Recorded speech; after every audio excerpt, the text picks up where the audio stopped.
పెట్టి పూజ చేసి గడ్డి మేపి పాలు తాగి వయసు ముదిరి వట్టిపోతే గోవు తల్లే కోత కోత.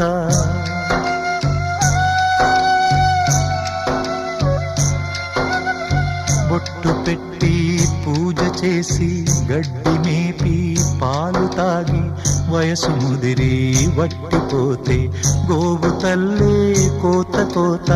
విత్తు నాటి చెట్టు పెంచితే చెట్టు పెరిగి పళ్ళు పంచితే తిన్న తీపి మరిచిపోయి చెట్టు కొట్టి కట్టెలమ్మితే లోకమా ఇది న్యాయమా? లోకమా ఇది న్యాయమా? సృష్టికర్త ఒక బ్రహ్మ, అతనిని సృష్టించిన